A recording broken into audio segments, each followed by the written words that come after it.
Caída del Imperio Romano Occidental. A través de este período de la Iglesia imperial, sin embargo, otro movimiento progresaba. Era la más enorme catástrofe de toda la historia, la caída del Imperio Romano Occidental. En el reinado de Constantino, al parecer el reino parecía estar muy bien protegido e inexpugnable como lo había estado en el reinado de Marco Aurelio o de Augusto. Sin embargo, estaba debilitado por la decadencia moral y política, y listo para sucumbir, bajo los invasores que le rodeaban ansiosos de derrotarlo. A los 25 años de la muerte de Constantino, en 337 después de Cristo, cayeron las barreras en la frontera del Imperio Occidental y las hordas de bárbaros, nombre que los romanos aplicaron a los demás pueblos, a griegos y judíos, comenzaron a entrar por todas partes en las indefensas provincias. De esta manera se posesionaron del territorio y establecieron reinos independientes. En menos de 140 años el Imperio Romano Occidental, que existió durante 1000 años, y cuyos súbditos estaban contentos bajo su gobierno, quedó borrado de la existencia. No es difícil encontrar las causas de este gran derrumbe. Los vecinos bárbaros codiciaban las riquezas del imperio. De un lado de la frontera había ciudades opulentas que vivían en paz, vastos campos con cosechas, personas que poseían todas las cosas que estaban deseando las tribus pobres, no civilizadas, errantes, pero agresivas, que vivían al otro lado de la frontera. Por siglos, antes de la invasión de los bárbaros, la ocupación principal de los emperadores romanos había sido la defensa de las fronteras contra las amenazas de ataques de estos enemigos. La única razón de tener varios emperadores que reinaran a la vez era la necesidad de un gobernante investido de autoridad cerca de estos puntos de peligro, a fin de que pudiese actuar sin esperar órdenes de una capital distante. Aún en los mejores tiempos, los romanos estaban a la par con los bárbaros, hombre por hombre. Además, a través de los siglos de paz, los romanos perdieron la costumbre de combatir. En nuestros tiempos las naciones civilizadas poseen pertrechos de guerra muy superiores a los que tenían las tribus salvajes. Sin embargo, antiguamente, ambos lados peleaban con espadas y lanzas, y la única ventaja de los romanos consistía en la formidable disciplina de sus legiones, aunque es de notar que esa disciplina decayó mucho en los tiempos de los últimos emperadores y los bárbaros eran más fuertes físicamente, más intrépidos y aptos para la guerra. Lo que empeoraba la situación de los decadentes romanos era que ya no servían en sus ejércitos. Las legiones recibían el adiestramiento precisamente de estos mismos bárbaros, quienes a menudo pelearon en defensa de Roma y en contra de su propio pueblo. La mayoría de estos ejércitos, sus generales y aún muchos de sus emperadores procedían de razas bárbaras. Ningún pueblo que por lo general emplea extranjeros para pelear sus batallas cuando éstas son necesarias, puede mantener por mucho tiempo sus libertades. El imperio, no muy fuerte en sus recursos humanos, estaba también debilitado por las guerras civiles llevadas a cabo durante generaciones por distintos pretendientes al trono imperial. El Senado no elegía a los emperadores, sino que cuando asesinaban a alguno, como lo fue la mayoría, cada ejército en las diferentes provincias presentaba su candidato y la decisión no se hacía por votos, sino con las armas. En 90 años se proclamaron 80 jefes como emperadores y cada uno reclamaba el trono. En un tiempo dichos emperadores eran tantos, que se les llamaban los 30 tiranos. Saqueaban las ciudades y todo el imperio empobreció por la ambición de los hombres al poder. Como resultado, Se quitaron las guarniciones de las fronteras y la tierra quedó indefensa ante los invasores bárbaros. La causa inmediata de muchas invasiones se debía al movimiento de las tribus asiáticas. Cuando los bárbaros en el este de las provincias europeas se lanzaron sobre los romanos, declararon que los echaron de sus hogares una hueste irresistible de extraños guerreros, acompañados por sus familias, que cambiaron su morada del interior de Asia. Por lo general, a este pueblo se le llamaba hunos. Se desconoce por qué abandonaron sus hogares en el Asia Central, pero se cree que fue por el cambio de clima, pues la escasez de lluvia tornó los campos fértiles en desiertos. Más tarde estos hunos, bajo su fiero rey Atila, establecieron contacto directo con los romanos y se constituyeron en su más terrible enemigo. Puesto que la nuestra no es una historia del Imperio Romano, sino de la Iglesia cristiana, nuestro relato de estas sucesivas tribus invasoras será a grandes rasgos. Las primeras invasiones fueron de razas que estaban entre el Danubio y el mar Báltico, dirigidos por su capitán Alarico. Los visigodos, godos del occidente, se lanzaron sobre Grecia e Italia, capturaron y saquearon a Roma y establecieron un reino en el sur de Francia. Los vándalos, bajo el mando de Genserico, marcharon a través de Francia hasta España y de aquí fueron al norte de África, conquistando estos países. Los burgundos cruzaron el Rin y establecieron un reino que tenía a Estrasburgo como centro. Los francos, una tribu germana, capturaron el norte de Galia, a la cual llamaron Francia. Más tarde un rey de los francos, Clovis, se hizo cristiano y su pueblo lo siguió. Los francos ayudaron grandemente en la conversión del norte de Europa a la religión cristiana, sobre todo por la fuerza. Cuando los anglos de Dinamarca y los países del norte vieron que las legiones romanas abandonaron Gran Bretaña, realizaron invasiones, generación tras generación, y por poco extirpan al cristianismo antiguo. Esto fue así hasta que el mismo reino anglosajón se convirtió por medio de misioneros de Roma. Alrededor de 450 después de Cristo, los terribles hunos, bajo su despiadado rey Atila, invadieron a Italia y amenazaron no solo con destruir el Imperio Romano, sino también a los reinos establecidos dentro de sus fronteras. Los godos, vándalos y francos, bajo la dirección de Roma, se unieron en contra de los hunos y una gran batalla se llevó a cabo en Chalons al norte de Francia. Los hunos cayeron derrotados en terrible matanza y, con la muerte de Atila poco después,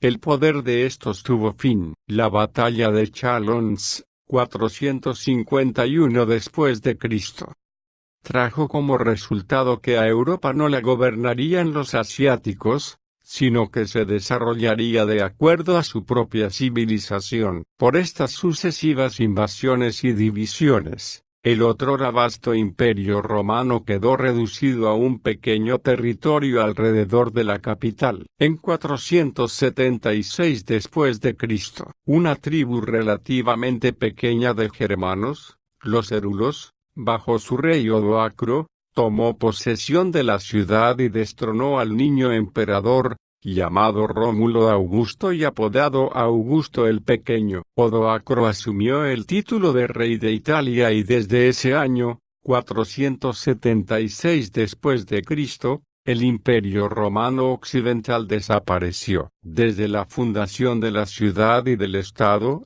que se dice fue en 753 a.C., hasta la caída del imperio, pasaron 1200 años. El Imperio Oriental, que tenía a Constantinopla por capital, duró hasta 1453 después de Cristo. Casi todas estas tribus invasoras fueron paganas en sus respectivos países. Los godos constituyeron una excepción pues ya Arrio los había convertido al cristianismo y tenían la Biblia en su propia lengua. De esta, Las porciones aún existentes forman la primitiva literatura teutónica. Casi todas estas tribus conquistadoras llegaron a ser cristianas, en parte por medio de los godos, pero aún más por medio de la gente entre la que se establecieron. Con el tiempo los arrianos llegaron a ser creyentes ortodoxos. El cristianismo de esa época decadente era aún vital y activo y conquistó a estas razas conquistadoras. Estas a su vez,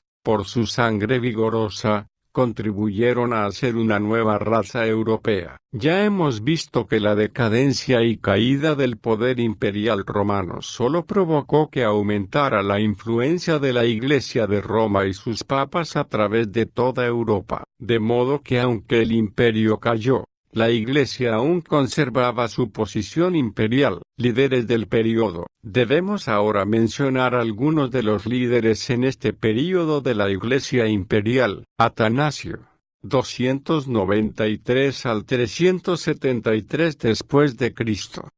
Fue el gran defensor de la fe en el principio del período. Hemos visto cómo se levantó a prominencia en la controversia de Arrio. En el Concilio de Nicea, en 325 después de Cristo, fue el líder en la discusión aunque no tenía voto. Poco tiempo después, a los 33 años de edad, fue obispo de Alejandría. 5 veces lo desterraron, pero siempre luchó por la fe. Por último, llegó al final de su vida en paz y honor. Ambrosio de Milán, 340 al 397 después de Cristo, el primero de los padres latinos, fue electo obispo mientras era laico. En esta época aún no era bautizado, sino que estaba recibiendo instrucción para ser miembro. Tanto los arrianos como los ortodoxos se unieron en su elección. Llegó a ser una figura prominente en la Iglesia. Por un acto cruel,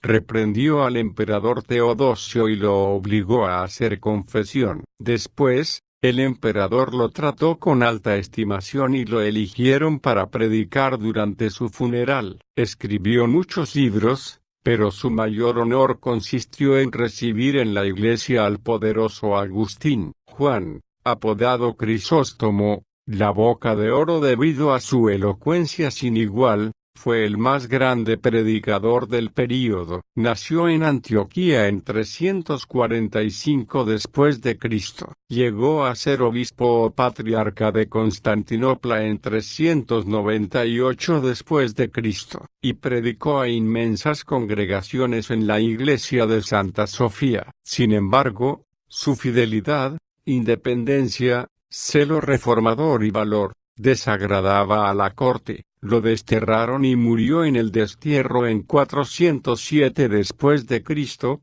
pero lo vindicaron después de su muerte. Su cuerpo fue llevado a Constantinopla y enterrado con honores. Fue un poderoso predicador, un estadista y un expositor muy capaz de la Biblia. Jerónimo, 340 al 420 después de Cristo.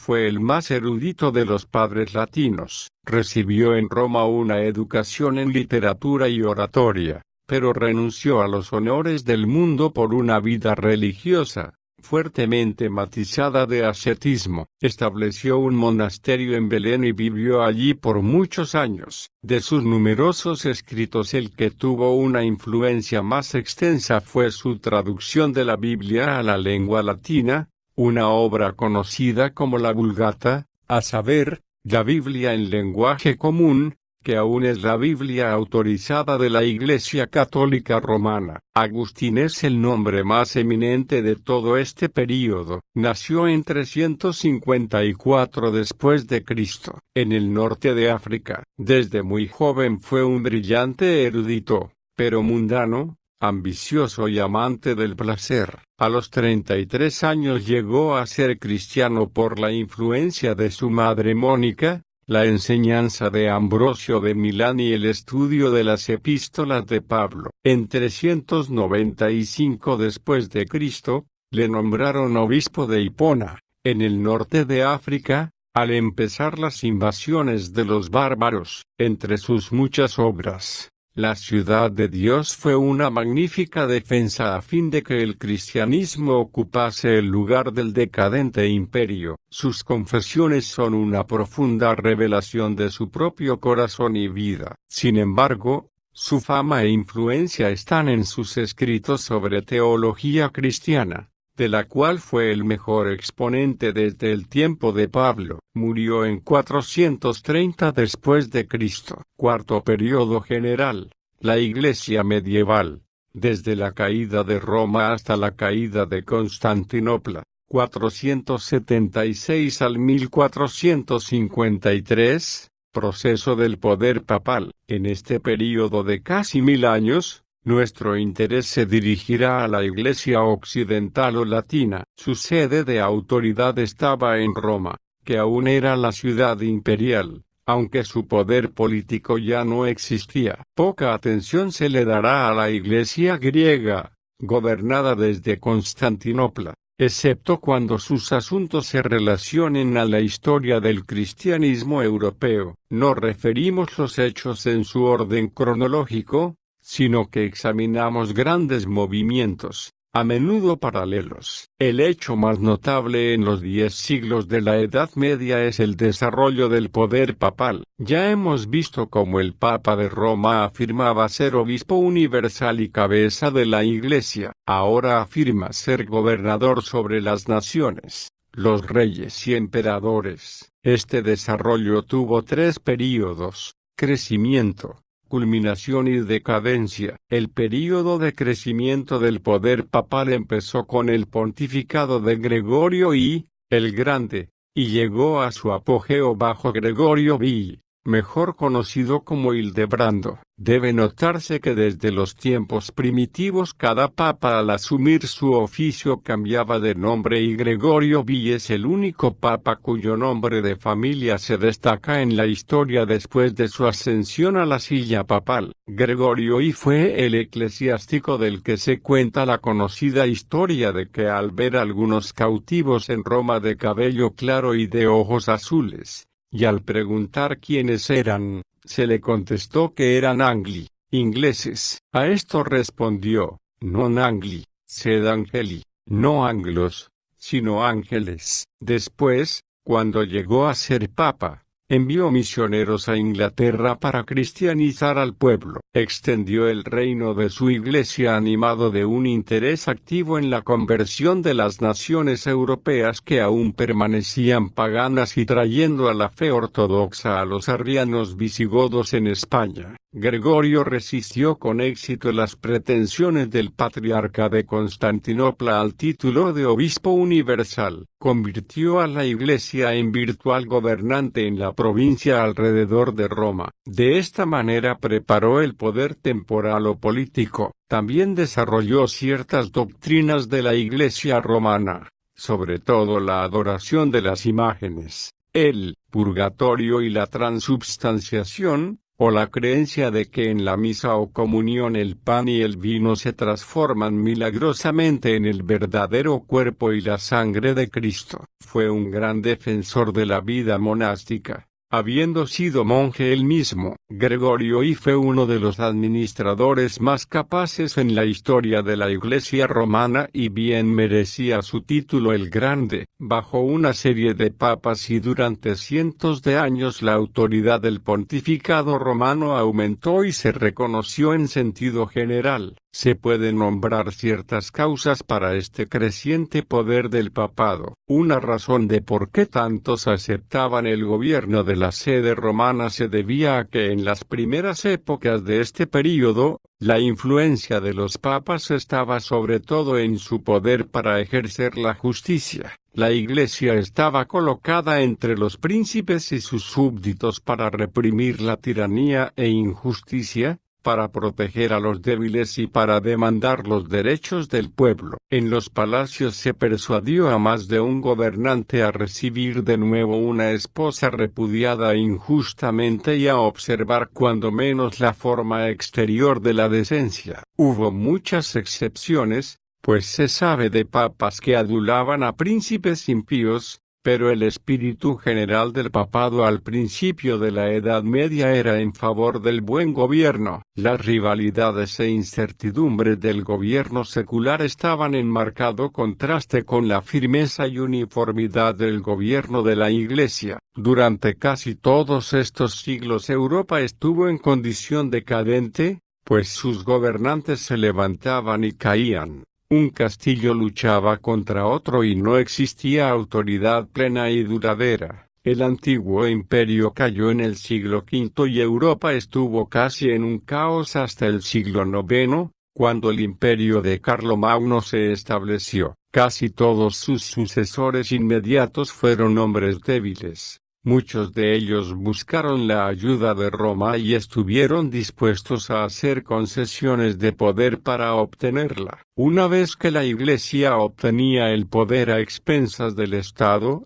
lo retenía con firmeza. Mientras que el gobierno de los estados cambiaba, por otro lado estaba el imperio constante de la Iglesia. Durante todos estos siglos de condiciones variables e inestables, la Iglesia permanecía fuerte, la única institución firme y oficial. El clero era el que casi invariablemente sostenía las exigencias de dominio de Roma, desde el arzobispo hasta el sacerdote más humilde. Durante la Edad Media, como veremos más tarde, hubo un enorme crecimiento del monacato y monjes y abades se plegaban a los sacerdotes y obispos en cada disputa relativa al poder. La Iglesia tenía sus fuertes aliados por todas partes y nunca fallaban en la promoción de sus intereses. Aunque el hecho nos parezca extraño, en la Edad Media se presentó un número de fraudes píos para sostener la autoridad de Roma. En una época científica e inteligente los fraudes se hubieran investigado, desaprobado y desacreditado. Sin embargo, la erudición de la Edad Media no era dada a la crítica. Nadie dudaba de la verdad de los documentos. Circulaban ampliamente, se aceptaban en todas partes y por medio de ellos las afirmaciones de Roma se afianzaban con fuerza. Por varios siglos antes de que se sugiriera que estos documentos se basaban en la falsedad y no en la verdad. Uno de estos documentos fraudulentos fue la donación de Constantino. Mucho después de la caída del Imperio Romano en Europa se puso en circulación un documento con el propósito de demostrar que Constantino, el primer emperador cristiano, había dado al obispo de Roma, Silvestre I, 314 al 335 después de Cristo, autoridad suprema sobre todas las provincias europeas del imperio y proclamó al obispo de Roma como gobernante aún sobre los emperadores. El documento explicaba que el traslado de la capital de Roma a Constantinopla se debió a que el emperador no permitiría a ningún potentado permanecer en Roma como rival del Papa. De mucha más influencia fue otro fraude, o serie de fraudes, las decretales pseudo-isidorianas que se publicaron alrededor de 830 después de Cristo. Profesaban ser decisiones adoptadas por los obispos primitivos de Roma, desde los apóstoles en escala descendente, presentando las más elevadas reclamaciones, tales como supremacía absoluta del Papa de Roma sobre la Iglesia universal, independencia de la Iglesia del Estado, inviolabilidad del clero en todos sus rangos hasta el punto de que no estaba obligado a darse cuenta al Estado, ni siquiera ningún tribunal secular podía juzgar en asuntos del clero o la Iglesia. En las épocas de ignorancia y de falta de crítica estos documentos se aceptaban sin vacilar. Por cientos de años formaron un baluarte para las reclamaciones romanas. Nadie dudó de su autenticidad hasta el siglo XII, cuando la Iglesia ya estaba anclada en el poder. Solo en los albores de la Reforma en el siglo XVI se examinaron estas reclamaciones y se comprobó que carecían de fundamento. Algunas de las evidencias en su contra fueron las siguientes: su lenguaje no era el latín primitivo de los siglos I y II, sino el lenguaje corrupto y mixto de los siglos VIII y IX. Los títulos y las condiciones históricas a que se referían no eran los del imperio, sino los de la Edad Media, muy diferentes. Las frecuentes citas de la escritura eran de la versión Vulgata, latina, que no se tradujo sino hasta el año 400 después de Cristo. Se ofrecía una carta que se decía haber sido escrita por Víctor, obispo de Roma 220 después de Cristo, a Teófilo, obispo de Alejandría, quien vivió en 400 después de Cristo. ¿Qué pensaríamos en nuestra época acerca de la autenticidad de una carta que se dijera que la envió la reina Elizabeth y a George Washington? El desarrollo del poder papal, aunque siempre ascendente, no era constante. Hubo príncipes fuertes que lo resistieron, así como príncipes débiles que se sometían a él. Algunos de los papas eran débiles y otros eran malvados, sobre todo entre 850 y 1050 después de Cristo. Estos desacreditaban su puesto, aún en el tiempo de su más elevado grado de supremacía. El período de culminación fue entre 1073 y 1216 después de Cristo, alrededor de 150 años, en que el papado tuvo un poder casi absoluto, no solo sobre la Iglesia, sino sobre las naciones de Europa. Esta elevada posición se alcanzó durante el gobierno de Hildebrando, el único papa más conocido por su nombre de familia que por el nombre asumido como papa, Gregorio VII. Durante 20 años, Hildebrando gobernó realmente a la Iglesia como el poder tras el trono antes de emplear la triple corona. Asimismo, durante su papado y hasta su muerte acaecida en 1085 después de Cristo, Hildebrando reformó el clero que se había corrompido y quebrantó, aunque solo por un tiempo, la simonía o la compra de puestos en la Iglesia. Levantó las normas de moralidad en todo el clero e impuso el celibato del sacerdocio, que aunque se exigía no fue obligatorio hasta su día. Libertó a la Iglesia de la dominación del Estado al poner fin al nombramiento de los papas y los obispos por reyes y emperadores. Requirió que todas las acusaciones en contra de los sacerdotes y las relacionadas con la Iglesia se juzgasen en cortes eclesiásticas. La costumbre había sido que el obispo recibiese cetro y anillo de su soberano y que éste le prometiera fidelidad feudal como su señor secular. Esto equivalía a que el gobernante nombrara a los obispos. Hildebrando prohibió la presentación y la promesa. Hizo que la Iglesia fuese suprema sobre el Estado. El emperador, Enrique IV, habiéndose ofendido con el Papa Gregorio, convocó un sínodo de obispos alemanes y los indujo a votar por la deposición del Papa. Gregorio se vengó con una excomunión, absolviendo a todos los súbditos de Enrique IV de su lealtad hacia este último. Enrique se vio absolutamente impotente bajo la excomunión papal. En enero de 1077, el emperador, habiendo puesto a un lado todas las posesiones reales, con los pies descalzos y vestido de lana, permaneció por 3 días de pie ante la puerta del castillo. Estas son las palabras del Papa Gregorio VII al informar el hecho. De aquí viene la expresión ira canosa, que significa sumisión al Papa o a la Iglesia. En Canosa, al norte de Italia, donde estaba el Papa, a fin de someterse y recibir perdón, debe agregarse, sin embargo, que tan pronto como Enrique recuperó el poder, le hizo guerra al Papa y lo sacó de Roma. Hildebrando murió poco después, dejando este testimonio: he amado la justicia y aborrecido la iniquidad. Por lo tanto, muero en el exilio. Sin embargo, el registro del triunfo del Papa influyó más que el de su derrota más tarde. Gregorio VII no aspiraba a abolir el gobierno del Estado, sino a subordinarlo al gobierno de la Iglesia. Deseaba el poder secular para gobernar al pueblo, pero bajo la más elevada jurisdicción del reino espiritual. como él lo consideraba. Otro papa cuyo reino demostró su alto grado de poder fue Inocencio III, 1198 al 1216. En su discurso de inauguración declaró: el sucesor de San Pedro ocupa una posición intermedia entre Dios y el hombre. Es inferior a Dios, más superior al hombre. Es el juez de todos,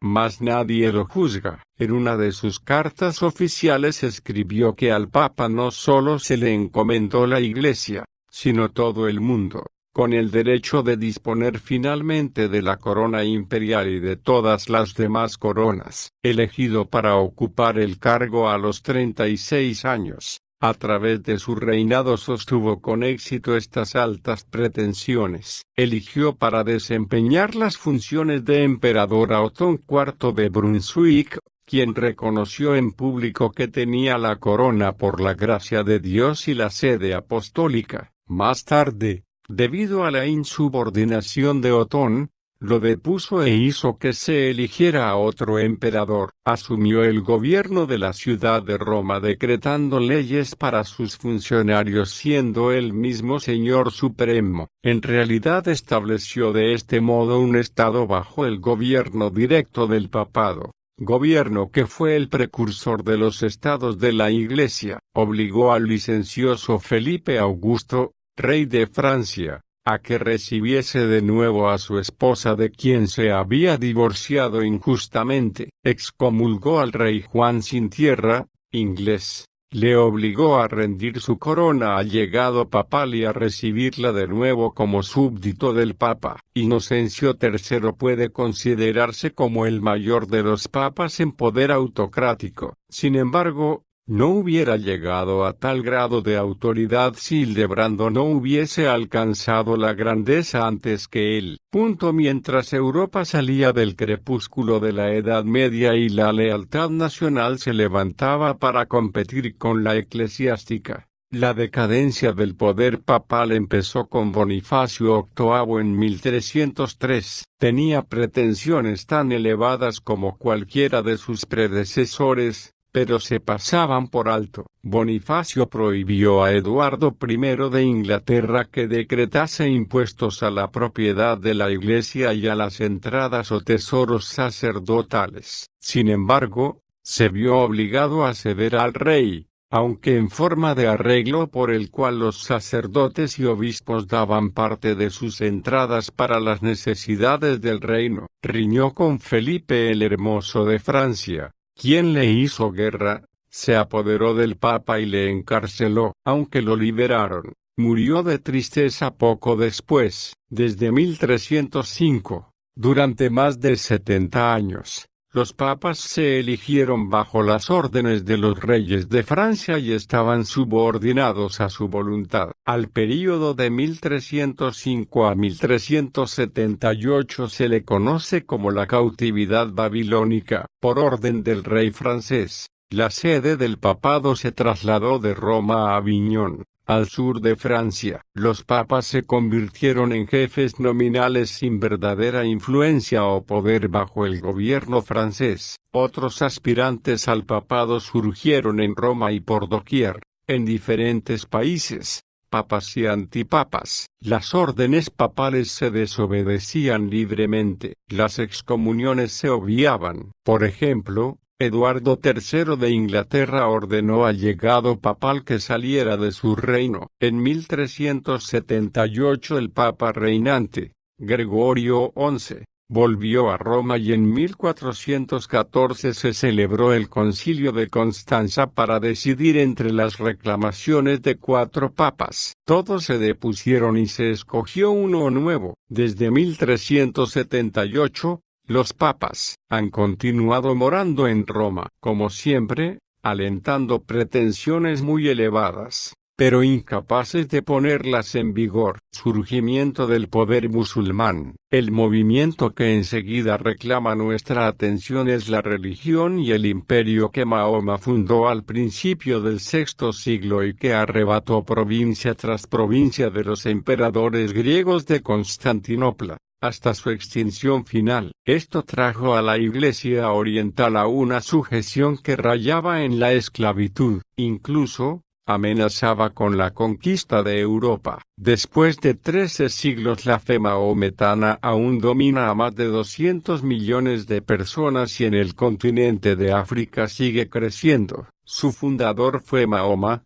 nacido en la Meca, Arabia, en 570 después de Cristo. A los 40 años de edad, en 610, empezó su carrera como profeta y reformador. Al principio ganó discípulos lentamente, pero su causa creció lo suficiente para encontrar persecución. Huyó de la Meca en 622 después de Cristo. Y su fuga, la Égira, proporciona la fecha por la que se rige el calendario mahometano. Tuvo éxito en poner bajo su religión y autoridad a las tribus árabes esparcidas y regresó a la Meca como conquistador. Al morir, en 632 después de Cristo, era el profeta y gobernante aceptado por toda Arabia. A su religión se le denomina islamismo, sumisión, esto es, obediencia a la voluntad de Dios. A sus seguidores se les llaman musulmanes, pues nunca usan el nombre mahometano. Los artículos de fe, como los exponen, son: hay un solo Dios, al que llaman Alá, siendo la palabra de origen común con la similar hebrea Elohim. Todos los hechos buenos o malos Dios los ha preestablecido, por lo tanto, en cada acto se lleva a cabo la voluntad de Dios. Hay multitudes de ángeles invisibles, buenos y malos, que se relacionan constantemente con los hombres. Dios entregó su revelación en el Corán, una serie de mensajes comunicados a Mahoma por medio del ángel Gabriel, aunque no se compilaron sino hasta después de la muerte del profeta. Dios envió profetas inspirados a los hombres. De ellos los más grandes fueron Adán, Moisés, Jesús y, sobre todos los demás, Mahoma. Los profetas bíblicos, apóstoles cristianos y santos que vivieron antes de Mahoma se reconocen y adoptan como suyos. En el más allá habrá una resurrección final, el juicio y el cielo o el infierno para cada hombre. Al principio, Mahoma dependía de las influencias morales al predicar su evangelio, pero pronto cambió sus métodos y se hizo guerrero, conduciendo a sus unidos y feroces árabes a la conquista de los incrédulos. Presentó a todo país o tribu la alternativa entre el islamismo, el tributo o la muerte para los que resistían sus armas. En poco tiempo, conquistaron Palestina y Siria y los lugares santos del cristianismo cayeron bajo el poder del islamismo. Conquistaron una provincia tras otra del imperio grecorromano. Pronto todo lo que quedó fue la ciudad de Constantinopla, de modo que los países del cristianismo primitivo se convirtieron en súbditos, donde los cristianos se sometían. Su adoración se les permitía bajo algunas restricciones. Hacia el oriente, el imperio de los califas se extendió más allá de Persia hasta la India. Su capital estaba en Bagdad, en las márgenes del Tigris. Hacia el occidente, sus conquistas incluían Egipto, todo el norte de África y la mayor parte de España. Casi todo este vasto imperio se conquistó durante los 100 años después de la muerte de Mahoma. Sin embargo, en Europa occidental Carlos Martel contuvo su progreso al sur de Francia. Este unió a las tribus discordantes bajo la dirección de los francos y obtuvo una victoria decisiva en Tours, en 732 después de Cristo. A no haber sido por la batalla de Tours, es probable que toda Europa se hubiera convertido en un continente mahometano y la media luna hubiera ocupado el lugar de la cruz. He aquí una pregunta interesante: ¿por qué triunfaron la religión y las armas mahometanas sobre el mundo oriental? Daremos algunas de las causas. Los creyentes primitivos en Mahoma eran los fieros guerreros árabes, jamás conquistados por ningún enemigo extranjero y que seguían a su profeta con una sincera e intensa fe que todo lo conquistaba. Creían ejecutar la voluntad de Dios y que su destino era triunfar. Todo aquel que caía en la batalla con los incrédulos estaba destinado a entrar de inmediato a un cielo o deleite sensual. Contrario a este espíritu invencible, viril y conquistador, estaba la naturaleza sumisa y débil de los griegos asiáticos. Desde siglos remotos estas tierras se sometieron mansamente a los conquistadores. Su gente perdió el vigor,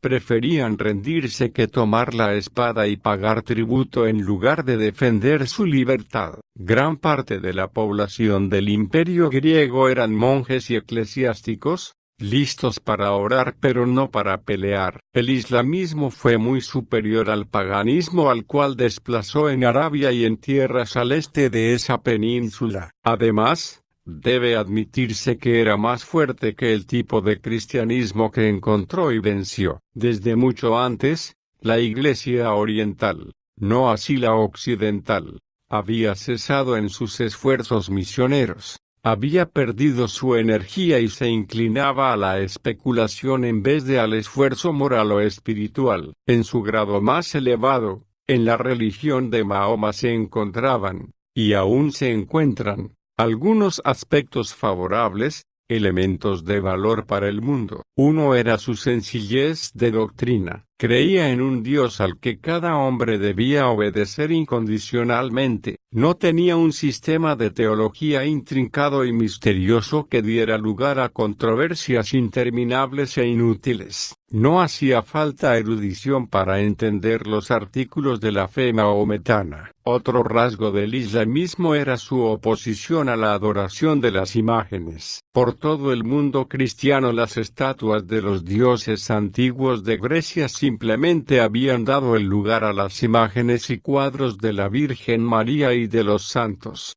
adorados en todos los templos. Los musulmanes los lanzaron fuera y destruyeron y denunciaron como idolatría toda adoración de imágenes, ya fuesen esculpidas o pintadas. Los mahometanos también rechazaban la mediación sacerdotal y de los santos. La Iglesia hacía que la salvación dependiese, no de la fe sencilla en Cristo y la obediencia a Él como Señor, sino en ritos sacerdotales e intercesión de los santos que habían partido. Los mahometanos quitaron todo eso y en su doctrina procuraban llevar a toda alma directamente a Dios. En todo el mundo musulmán se encuentra la regla de abstinencia de bebidas embriagantes. La primera sociedad de temperancia en la historia del mundo fue la de los nazareos de Israel, y sus sucesores en mayor escala, los de la religión de Mahoma, que prohibía a sus fieles tomar vino o licor embriagante. Esto todavía se tiene como un principio,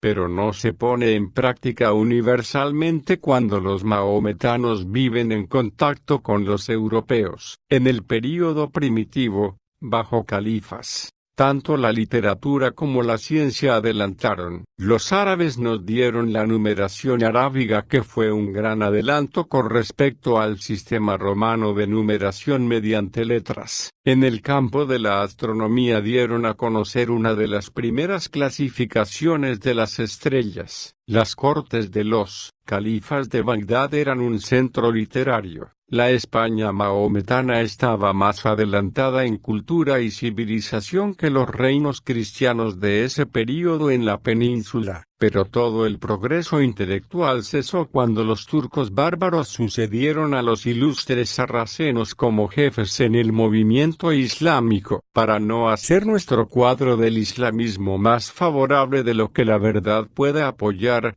debemos fijarnos por otra parte en aquello en que el islamismo ha fallado, sus errores y sus males. Su primer mal a la humanidad, su método de esfuerzo misionero mediante la espada, promoviendo entre los hombres el odio en lugar del amor. Donde quiera que una ciudad resistía su conquista, morían sus hombres. Llevaban las mujeres a los harenes de los victoriosos y educaban los niños en la fe islámica. Durante muchos siglos los turcos tuvieron la costumbre de tomar miles de niños cristianos, arrebatarlos de sus padres y criarlos en provincias distantes como musulmanes fanáticos. En el antiguo concepto islámico el Estado y la Iglesia eran absolutamente uno. Se esperaba que el gobierno emplease su poder hasta donde fuera posible para el adelanto de la verdadera religión y supresión de la falsa. Antes de la Primera Guerra Mundial,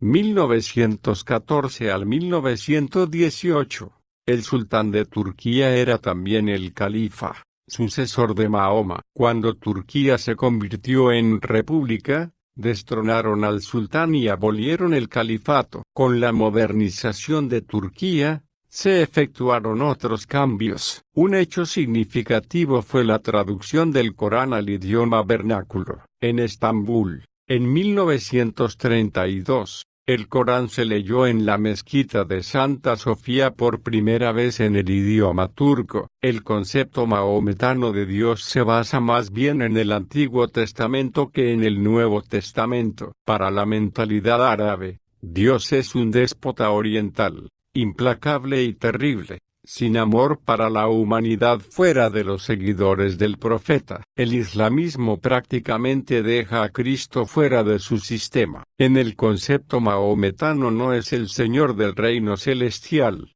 ni el Hijo de Dios, el Salvador del mundo. Lo reducen al rango de un profeta judío, inferior en todo respecto a Mahoma. Su concepto del cielo, la morada de los bienaventurados en la vida venidera, está falto por completo de espiritualidad y es del todo sensual. Una de las características más indignas de la religión mahometana era la degradación de la mujer. Las mujeres se consideraban como simples esclavas o juguetes del hombre. La Turquía moderna ha remediado esta condición y en 1930 se les dio el derecho al voto y a nominarse en las elecciones municipales. Pero fuera de Turquía el mundo mahometano tiene a la mujer en poca estima. En el terreno de la historia y la política, quizás el más marcado fracaso del Estado mahometano ha sido en el aspecto de la administración nacional. En sus conquistas,